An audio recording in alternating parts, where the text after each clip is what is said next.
दिल कुछ भी कहने की कोशिश नहीं कर रहा है, वो बस यही सुनिश्चित करने की कोशिश कर रहा है कि शरीर के हर हिस्से तक खून पहुंचे। यह आपका दिमाग है जो अलग अलग भाषाएं बोल रहा है। तो इससे पहले कि आप इस जीवन का किसी चीज में निवेश करें, आपको यह जरूर देखना चाहिए कि अगर मैं आज इसमें अपना जीवन लगाऊं तो क्या 25 साल बाद भी ये मेरे लिए उतना ही महत्वपूर्ण होगा? क्या 50 साल बाद भी ये मेरे लिए उतना ही महत्वपूर्ण होगा? मेरे जीवन के अंत में अगर मैं मुड़कर देखूं तो क्या मुझे इस पर गर्व होगा या मुझे इस पर शर्म आएगी जो मैं अभी कर रहा हूं?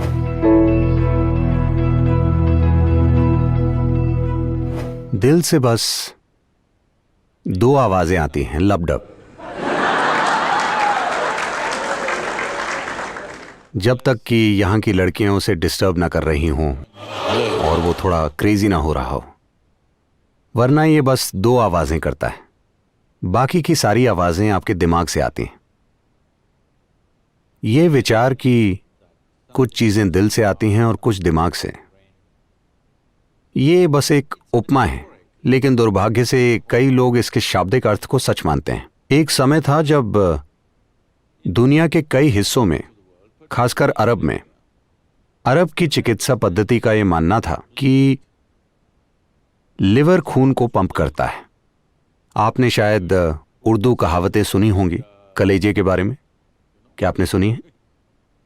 क्योंकि उनका मानना था कि लिवर खून को पंप करता है, क्योंकि लिवर दिल से कहीं ज्यादा जटिल अंग है। दिल बस एक सरल पंप है। तो इसे अन्य जिम्मेदारियां मत दीजिए सिवाय लगातार खून पंप करने के और आपको जिंदा रखने के, जब तक कि कोई इसे तोड़ ना दे। तो इंजीनियरिंग के आखिरी साल की बात करें तो मैं चाहता हूं कि आप ये भाषा बदलें, क्योंकि ऐसा हुआ। क्या मैं आपको एक जोक सुना सकता हूं? आप इस बारे में काफी सीरियस हैं, इसलिए मैं पूछ रहा हूं। ऐसा हुआ, एक बहुत ही मशहूर वैज्ञानिक एक दावत में गए और उन्होंने बहुत अच्छे कपड़े नहीं पहने थे, वो बहुत साधारण लग रहे थे। तो जो महिला उनके पास बैठी थी, उन्होंने उन पर ज्यादा ध्यान नहीं दिया क्योंकि वो नहीं जानती थी कि ये कौन है। लेकिन कुछ समय बाद बस विनम्र होकर कुछ बात करने के लिए वो बोली, क्या मैं जान सकती हूं आप क्या करते हैं?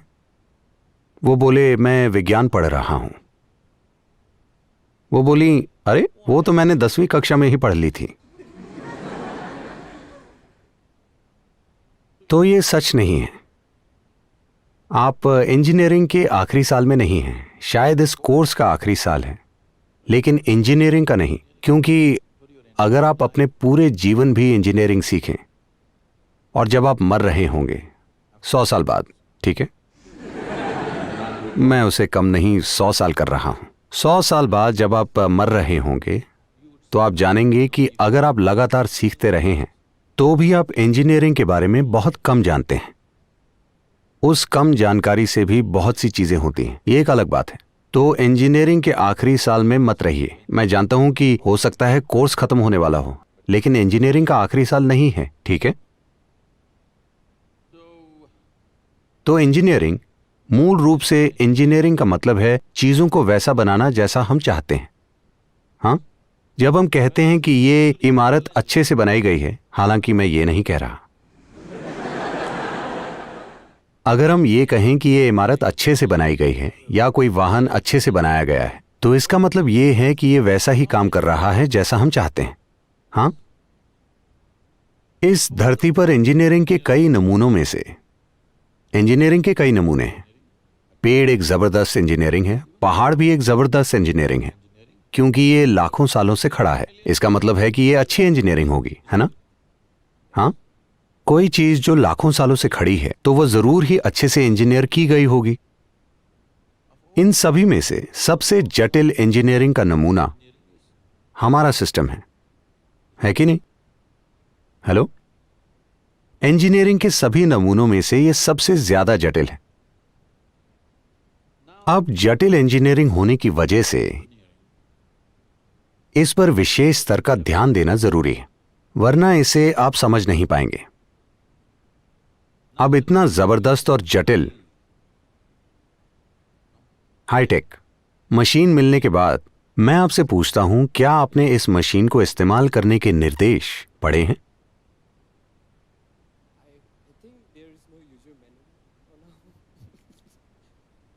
इतनी जबरदस्त इंजीनियरिंग से बनी मशीन बिना इस्तेमाल के निर्देश के कैसे हो सकती है?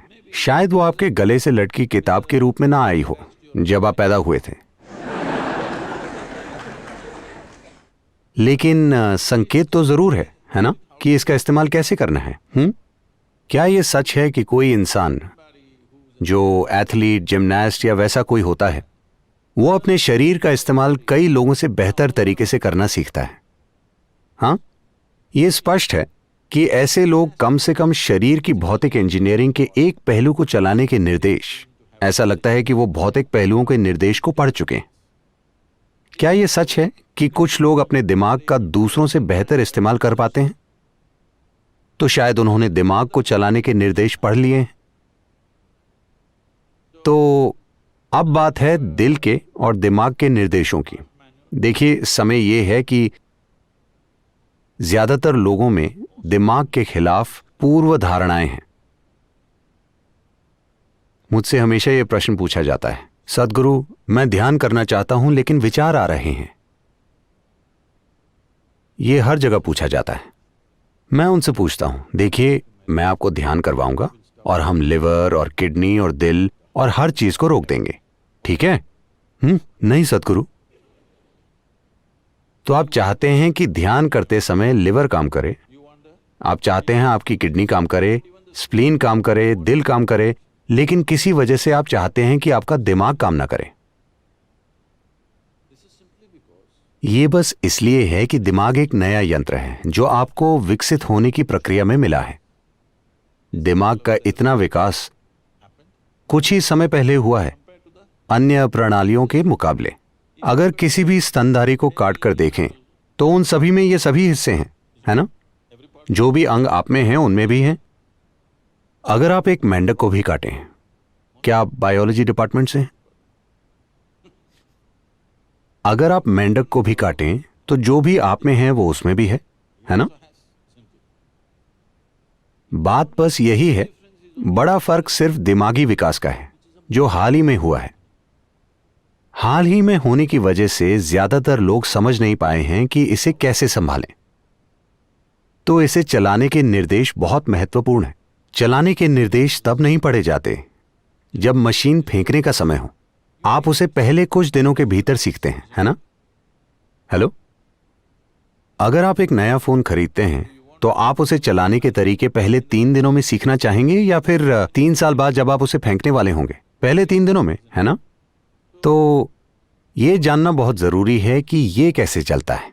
ऐसा कभी नहीं हुआ कि दिल ने कोई विचार या उद्देश्य पैदा किया हो। हां, जब आपने किसी युवा लड़की को देखा तो दिल ज्यादा धड़कने लगता है। इसका मतलब यह नहीं है कि वो कुछ कह रहा है, वो बस बाकी की उत्तेजनाओं से हुई कमी को मैनेज कर रहा है।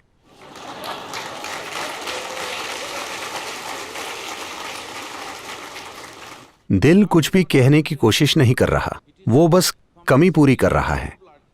आपको ज्यादा खून चाहिए तो वो थोड़ी तेजी से पंप कर रहा है। ऐसा तब भी होगा जब आप सीढ़ियां चढ़ते हैं।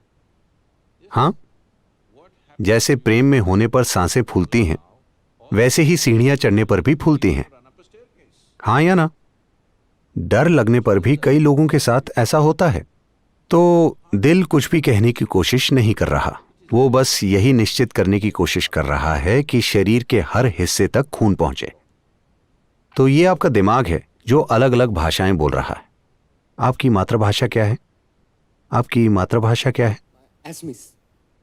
तो जब आप 2-3 भाषाएं जानते हैं तो कभी कभी वो कंफ्यूज हो जाता है। कभी वो अंग्रेजी में बोलता है, कभी असमीज में, कभी किसी और भाषा में। तो आपको लगता है कि अलग अलग लोग बोल रहे हैं, दिल बोल रहा है, दिमाग बोल रहा है। नहीं, विचार होते हैं और भावनाएं होती हैं।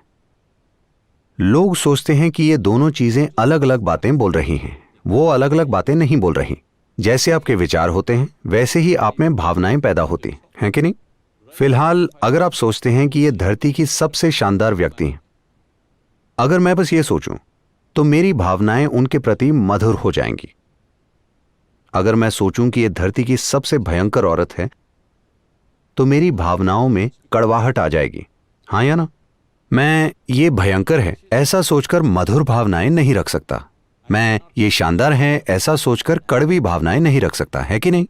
लेकिन आज मैंने सोचा कि ये सबसे शानदार व्यक्ति है और मुझसे मधुरता निकल रही थी, पर अचानक उन्होंने कल कुछ ऐसा किया जो मुझे पसंद नहीं है। मैंने सोचा ये भयंकर है।